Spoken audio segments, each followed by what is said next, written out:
Okay, y'all, 2020 has been a wild ride. So why would our election be any different? Yeah, right. As tense and strange as the past 24 hours might seem, it has something important and in common with all the other presidential elections. Every 4 years, there is one goal here to make sure all the ballots are counted and your voice is heard. And that's exactly what's happening across the nation. Right. It's just that this year, more of those ballots came in through the mail and in some key battleground states like Pennsylvania. And this is the video that you're seeing right here. The state doesn't allow them to open up the ballot envelopes and put them into the machine until all the polls were closed last night. So this is how the system works every time, not just this year. We'll be done as soon as we're done. We want to make sure that every vote that is legitimately cast and is good, it gets counted. That's what normally happens in elections. People vote, we count the votes. All right, people vote and they count the votes. Pretty simple. Okay. While we wait for all the ballots to be counted, some races have been called, others just can't be. WFY News 2's Maddie Gardner talked with the experts about how do they make that decision. And that is really the question that everybody has been asking today, right? Why can we call some races, like the one for our state's governor, but we still can't call other important races, like who is going to get North Carolina's electoral college votes in the presidential election? And I got to tell you, it all comes down to two things: math and absentee ballots. Listen to this. There are about 110,000 absentee ballots still out there that have not been counted in our state. And if the number of votes that separates two candidates is less than the number of votes that have yet to be counted, it's impossible to say who won. And that's what's going on in the race for both president and U.S. Senate. High Point University political science professor Brandon Lenore says we have to find our patience and wait out this political process. This is democracy. I mean, this is democracy at work. It doesn't happen like Twitter. It's not instantaneous. We have to count all the votes and we have to see who won. We don't want to disenfranchise people who took the time to actually cast a ballot. So let's give the process a little bit of time, wait to see what the results say, and then at that point we can declare a winner. And you may remember that the Supreme Court ruled that North Carolina can continue to count those absentee ballots up until November 12th, as long as they were postmarked on or before Election Day. Now, Lenore says he doubts it is going to take that long for us to declare a winner here in North Carolina. But you also have to keep this in mind. Out of all of those 110,000 absentee ballots that are still out there and uncounted, not all of those are going to come back. And when you think about that, you consider people who may have requested an absentee ballot, but then later decided just to go to the polls and vote in person. These are 10-sided, very clear so that you can see that they're not weighted. I think they're D&D dice.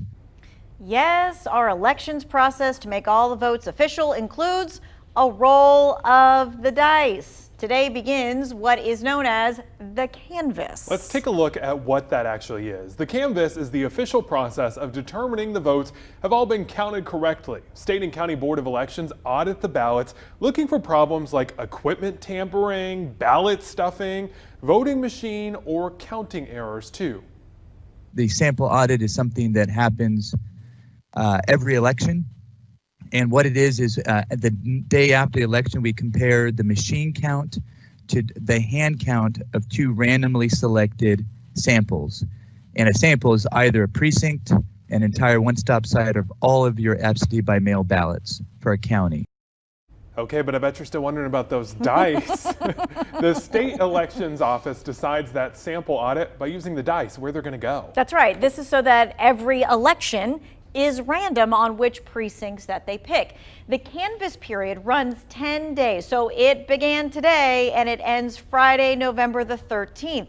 But I got to tell you, that's not really the end of it, because the state board meets November 24th to go over all the findings of that roll of the dice audit and then makes all of the results official. Again, this is how it's done for every single election. And while this year North Carolina has seen so many absentee ballots, any of them postmarked by November 3rd and delivered by November 12th will be counted during the canvass.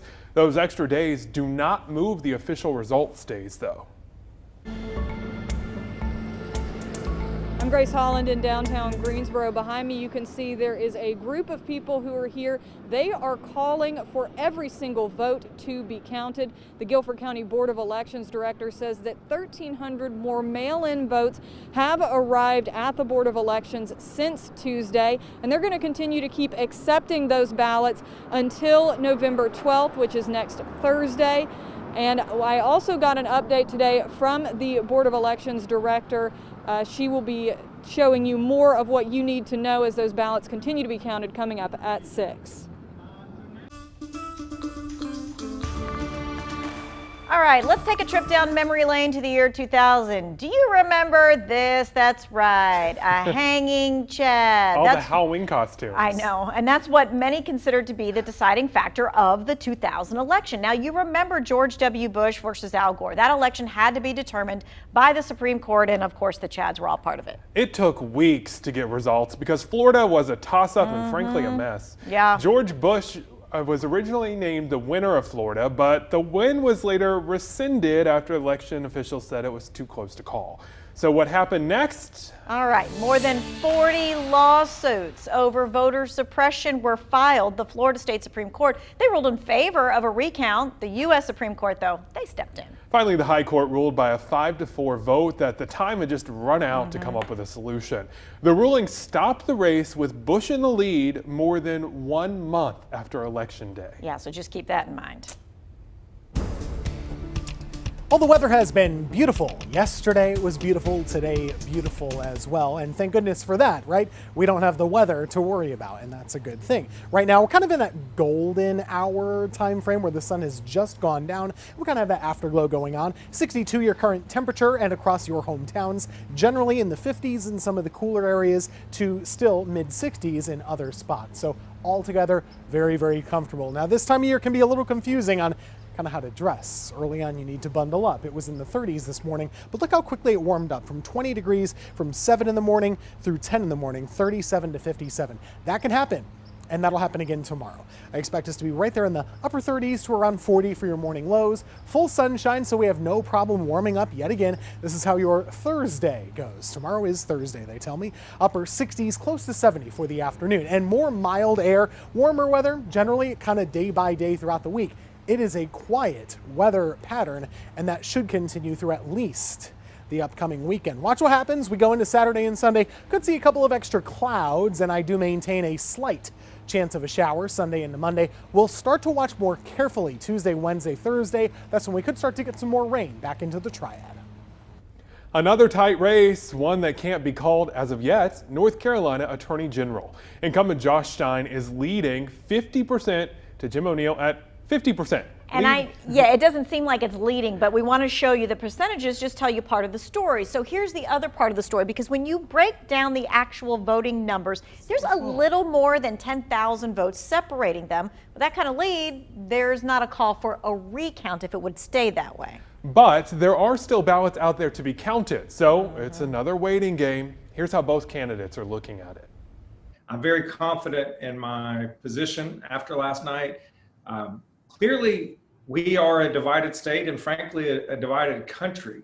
And that means that all of us have to really do a better job opening up our ears, opening up our hearts to listen to the other side and try to find ways to work together for the good of the people of North Carolina, because that's what we're supposed to do in government.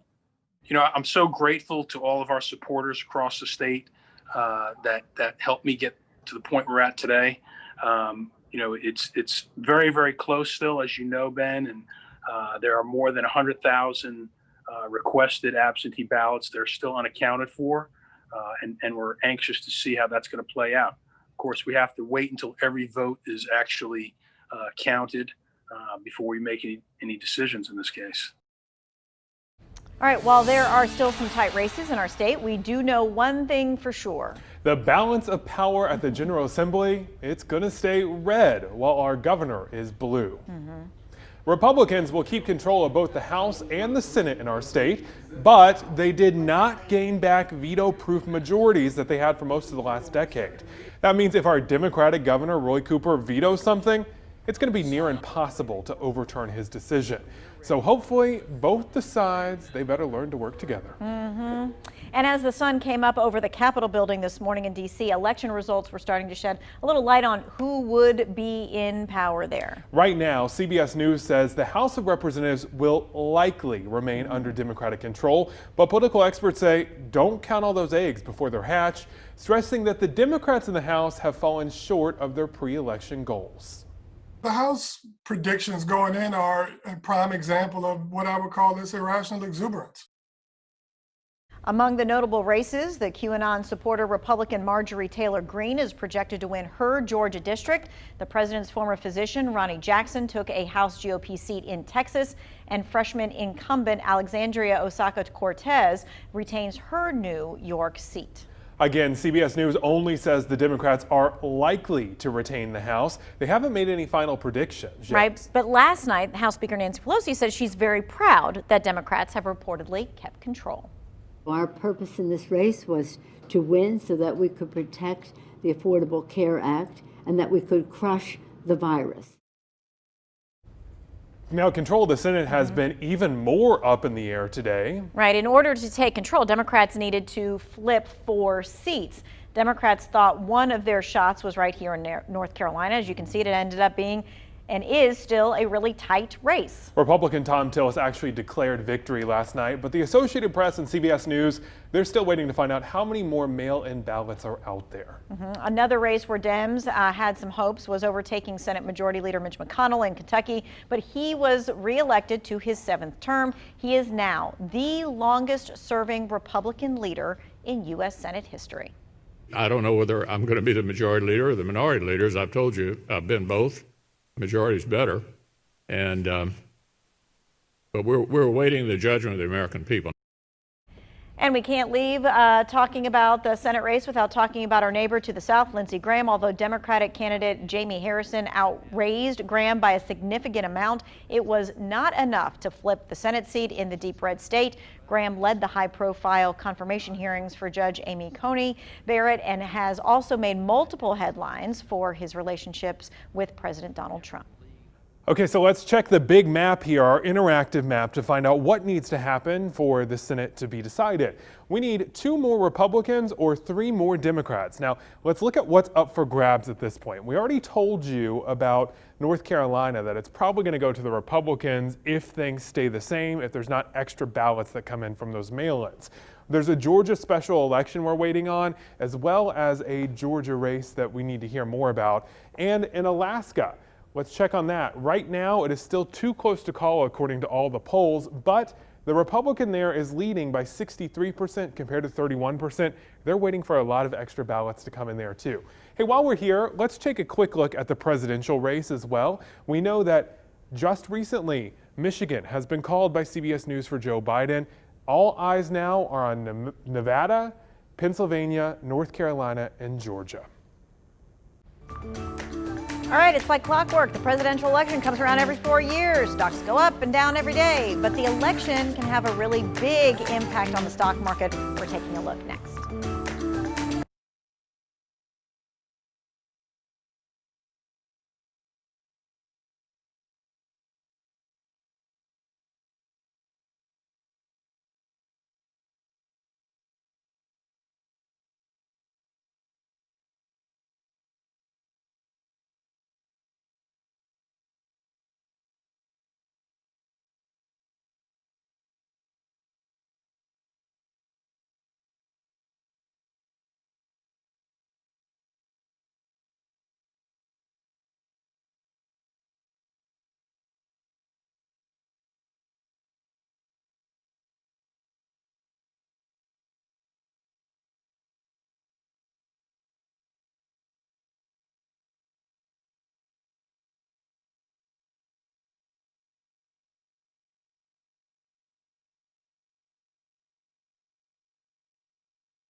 A Greensboro man made history last night.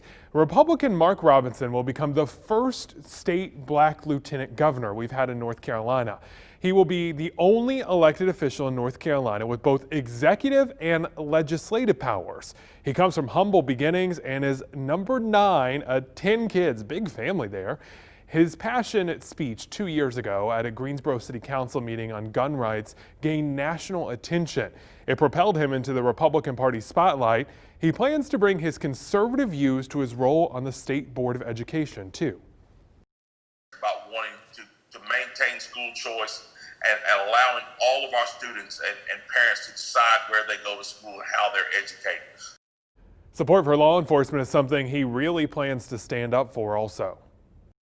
We have seen the dreadful effects of elected officials who refuse to allow police officers to maintain law and order on our streets. Businesses have been destroyed, livelihoods have been destroyed because we've allowed a criminal element to roam freely on our streets in the name of, quote, protest. So we have to stand up firm for law enforcement. He believes his counterparts in Raleigh are willing to back up his views. So how about we talk money? How does a presidential election, and one that is not decided yet, affect the market and the economy, not just here, but all over the world? When Florida was getting close last night to going Trump's way, we saw things start to mix around a little bit. We saw China, things went south there pretty quickly. Last night, as it got later into the night after Trump had spoken and based on what he had said, the futures shot down quite a bit. But today we look at this morning around 11 o'clock and the Dow's up. All right, and the Dow continued to stay up. So this is the Dow all day long. It ended up 360 plus points. It's one of the strongest rallies after an election day. But financial expert Scott Braddock, who you just heard from there, says the longer this election takes to be finalized, you can expect more volatility. Not a surprise, right? He also pointed to this history lesson from Kiplinger, showing how stocks perform with different parties of power. The best scenario is that 14% return with a Democratic president and a split Congress. The best returns are with a Republican president is with an entire Republican sweep. Americans are not the only ones on the edge of their seats right now. Other countries are also keeping a close eye on our presidential race. In Australia, people held a watch party at a bar. Wow, imagine going to that. One man says it was like watching a sporting event. I mean, they go hand in hand, like American beers, easy drinking. The politics, for me, it's like a sporting match, I guess. I don't watch a lot of sport, but this is the one match I'll watch. It's fun. Another party attendee said he's watching the election because it impacts everyone. All right, we know North Carolina has one of the many states to shatter early voting records by the millions, but what age group made the biggest difference? We'll explain that, plus the history behind voter turnout in our state next.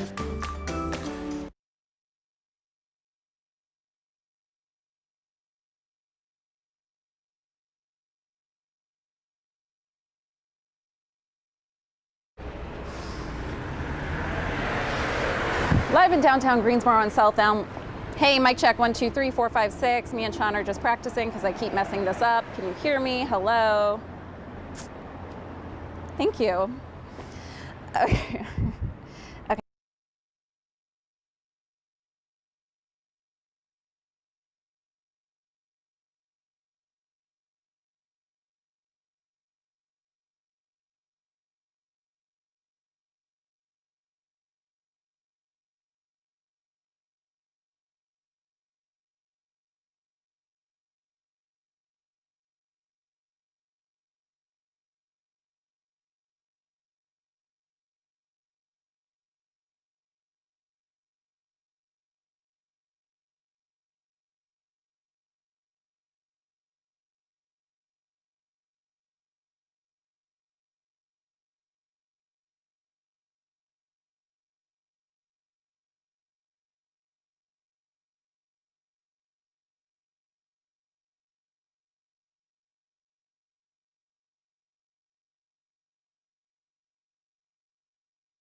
Live in downtown Greensboro on South Elm, where many businesses have chosen to board up. The owner of Gate City Candy Company tells me that he actually puts these boards up at night and takes them down during the day so people know that he's still open.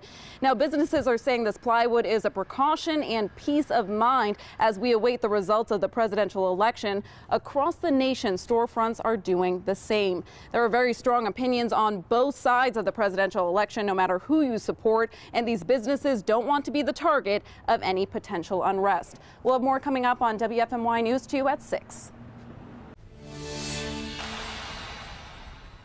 I want you to check out this tweet from Dr. Bitzer. He's a political scientist, and he graphed out the voter turnout from 1972 all the way to 2020. And we had the highest voter turnout at 74.5%, the highest it's ever been in North Carolina. Let me give you a closer look at the other top 3 years for voter turnout. Let's take a look. The most recent, 68.9% in 2016 when we had Donald Trump versus Hillary Clinton. Then in 2008 at 69.5%, Obama versus McCain. And then we go back decades to 1984, a 68.45% voter turnout. It was Reagan versus Mondale. Well, from the oldest to the youngest. Millions of Americans cast their ballot, some for the first time.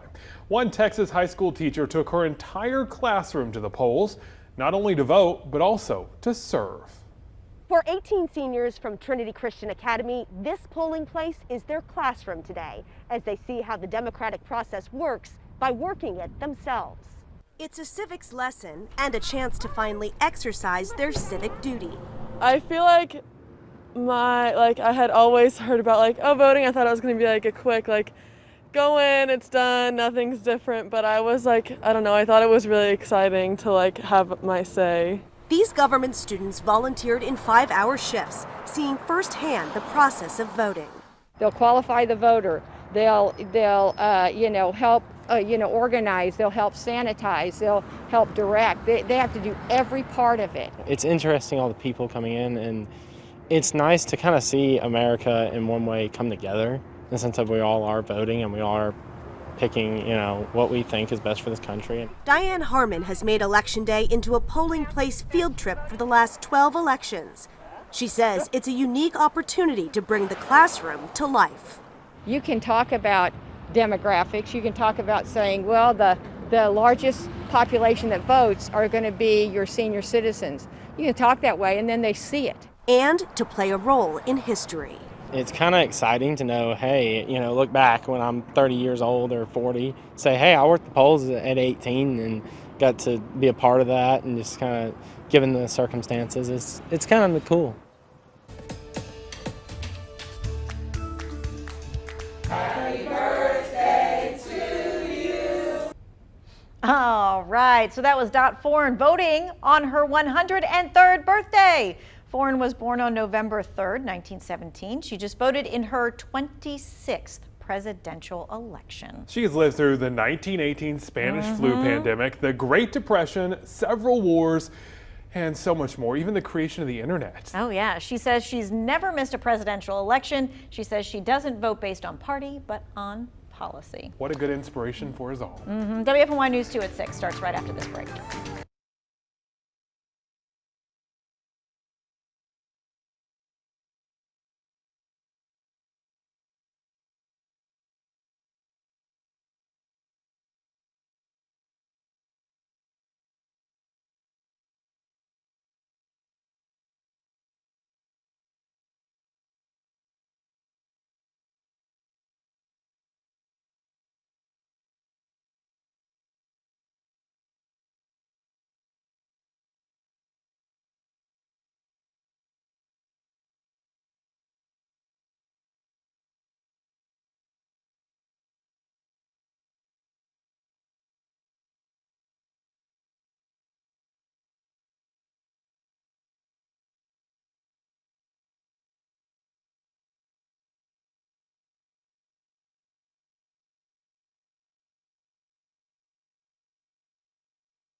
This is Buckley Mic Check. 1, 2, 3. Hopefully everyone got some sleep.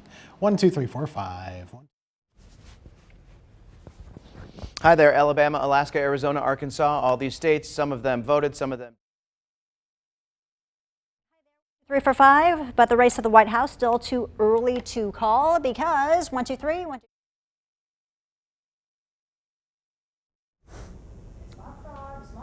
Hey, we are talking about the difference in just a few thousand votes in some of these states. It's pretty close.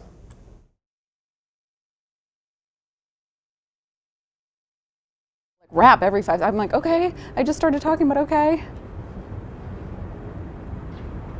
Hey, mic check. I want to let you guys know my package is 1 minute and 2 seconds. I forgot to put in the TRT. I apologize.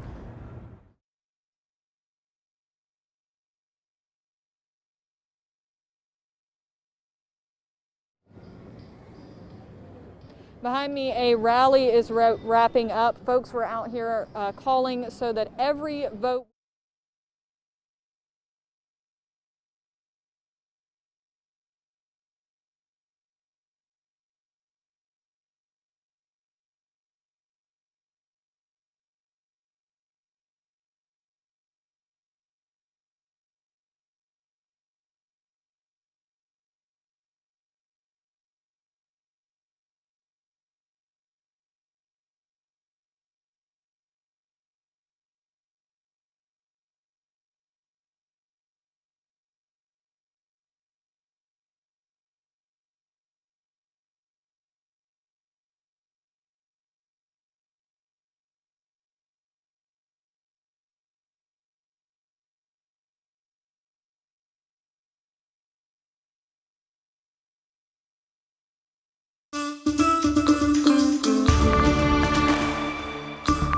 After a long night of counting, it's clear that we're winning enough states to reach 270 electoral votes needed to win the presidency. Almost 500,000 votes. North Carolina, big victory with North Carolina. And so we won there. We lead by 76,000 votes with almost nothing. CBS News is projecting Democratic nominee Joe Biden will win Michigan, bringing his number of electoral votes to 264. But the race to the White House still too early to call, as several battleground states are still counting ballots, including North Carolina. We are getting a better answer as to why the race hasn't been called in our state and what's ahead for the Board of Elections. Our team is on top of the extremely tight presidential race as the nation waits to see who will reach the coveted 270 electoral votes. The race is too early to call in North Carolina. Here is the latest tally in our state. President Donald Trump with 50% of the vote, Joe Biden with 49%. Well, even though absentee ballots are still being counted, President Trump has declared victory in North Carolina overnight. Then this afternoon, the Associated Press projected Biden will win Wisconsin and Arizona. And breaking right now, they are now calling the state of Michigan to Biden. It is important to point out CBS News has also called Michigan for Biden. Previously, the AP was saying that he was just leading there and also leading in Nevada. Biden has addressed the nation. He did it this afternoon, saying he is not declaring a victory, but he is confident that he and his running mate Kamala Harris are on track to win the election. Once this election is finalized and behind us, it'll be time for us to do what we've always done as Americans, to put the harsh rhetoric of the campaign behind us. The counting continues in several states. The Trump campaign announced lawsuits against Michigan and Pennsylvania to temporarily stop the vote count. WFMY News 2's Ben Briscoe is tracking the numbers tonight. And Ben, this breaking news about Michigan is a big deal. It's a big deal because of this right here. At this point, the easiest path forward for Joe Biden to win the election is to simply pick up Nevada right there. That 6 electoral college votes would be enough to send him into the 270 range. For President Donald Trump, though, he needs a few more states. He's got to pick up Pennsylvania, North Carolina, Georgia, and Nevada. All of that, and Alaska too, which he's expected to win, will put him over the edge. But I do want to show you more in depth Georgia, because it is interesting what is happening there. Going into tonight and into the night last night, there was 117,000 votes difference with Trump leading. Right now, you look at it, it is down to 66,000. So Biden is slowly eating into that lead there. So it's possible that that state could flip too, but probably not at this point. We do know, though, that the majority of absentee ballots still out to be counted in Georgia are coming from right here in Atlanta. Very close eye on the Electoral College tonight. Thank you so much, Ben. Our state remains a toss-up because of the number of outstanding absentee ballots that outweighs the number of votes separating the two candidates. So even though the counting continues, many races were called, like the governor's race. Viewers are asking us, how can that happen? A High Point University political science professor has the answer. It comes down to math. You know, we sit down and we look at the number of votes that are outstanding compared to the number of votes that separate the two candidates. And right now, the number of votes that are outstanding is greater than the number of votes that separate the two candidates. So we have to wait until all of the votes are counted before we know who won the state of North Carolina. State election officials say they're waiting for more than 100,000 mail-in ballots to come in. We are all eagerly awaiting the final count, but the State Board of Elections director says it could be next week before we get a clearer picture of our results. WFMY News 2's Grace Holland joins us live now in downtown Greensboro, where a group is demanding the results to be protected. That rally is just now wrapping up. At one point, there were probably between 75 and 100 people out here, all of them calling that every vote be counted. And when I talked to Triad Board of Elections earlier today, they told me that's exactly what they're doing as they wait for more mail-in ballots to come in. Now, in counties like Alamance and Forsyth, they say they've already gotten more of those ballots since yesterday. About 1,300 have arrived at Guilford County Board of Elections, but it could take until next week before those are counted. And here's why. Board of Elections can only count mail-in ballots during a meeting, and many will wait until the mail-in deadline to meet again. If a county holds one prior to November the 12th, they could consider those absentee ballots, but in most cases the counties are going to be meeting November the 12th or perhaps November the 13th. State Board of Elections Director Karen Brinson Bell says at most 117,000 mail-in ballots could be returned, but some of those voters who received an absentee ballot may have decided to vote on Election Day instead. And county boards of elections will continue to count any mail-in ballots that were postmarked by Election Day as long as they arrive by November 12th.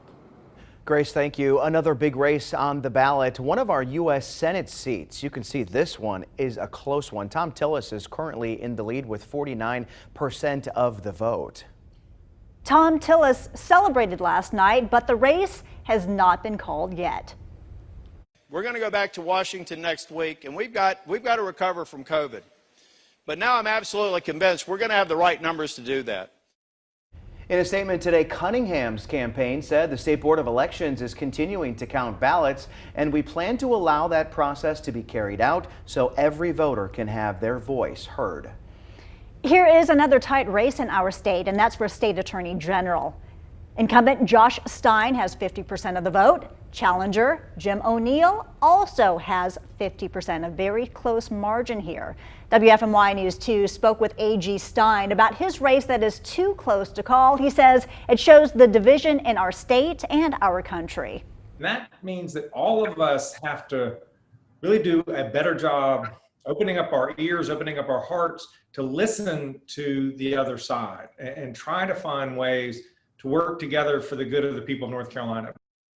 Challenger Jim O'Neill also spoke with us about the tight race. He says if there's a recount, his team will take legal action.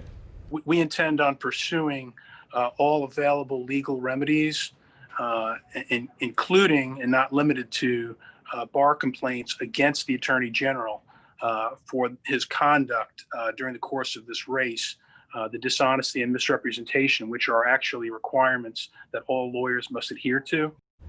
Some history in the making. Also, a Greensboro native, Mark Robinson, is the state's first black lieutenant governor. Robinson is projected to beat Yvonne Lewis Holley with 52% of the vote. He says he plans to focus on funding for police and caring for veterans. Governor Roy Cooper wins another term. He has 51% of the vote. His challenger, Lieutenant Governor Dan Forest, with 47%. Governor Cooper says he is grateful to serve North Carolinians for another 4 years. Serving in this office has been the honor of my life. I'm grateful and humble to the people who've trusted me to continue the progress that we've already made here. He went on to say that it's time for North Carolinians to come together.